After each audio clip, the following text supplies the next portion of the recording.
नमस्कार साथियों, मैं शिवेंद्र यादव। मेरे YouTube चैनल पर आपका स्वागत है। आइए आज बात करते हैं हर घर तिरंगा कैंपेन के बारे में और तिरंगे को फहराने के कुछ नियमों के बारे में।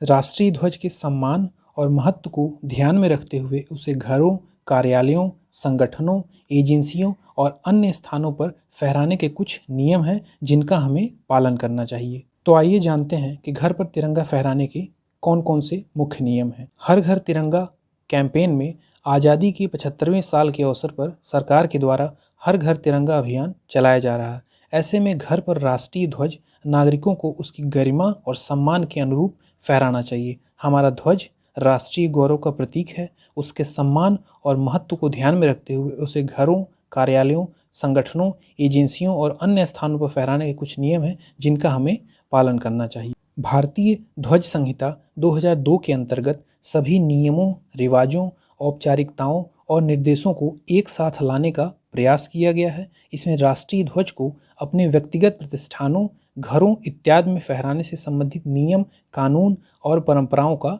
जिक्र है। यह संहिता 2002 में बनाई गई थी। इसमें संशोधन भी किया जा चुका है और अन्य प्रावधान भी इसमें जोड़े जा चुके हैं। तो आइए जानते हैं घर में झंडा फहराने के कुछ मुख्य नियम कौन कौन से हैं। जब भी हम राष्ट्रीय ध्वज को प्रदर्शित करें तो वह सम्मान की स्थिति में होना चाहिए।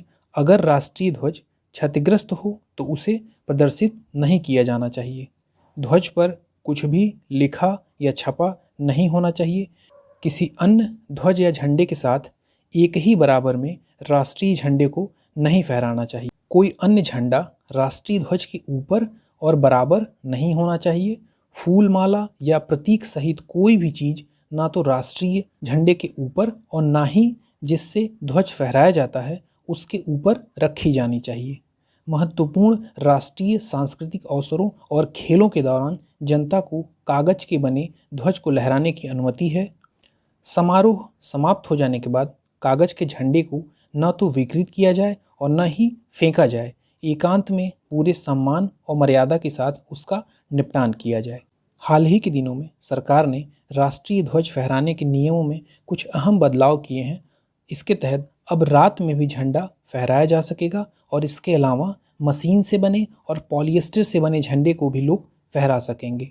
राष्ट्रीय ध्वज से संबंधित नियमों में संशोधन से पहले यह केवल सूर्योदय से सूर्यास्त तक यानी सुबह से केवल शाम तक और केवल हाथ का बना हुआ या काता हुआ ऊन, कपास या रेशमी खादी से बना ही झंडा फहराया जा सकता था। सरकार द्वारा तिरंगा फहराने के लिए कुछ नियम बनाए गए हैं।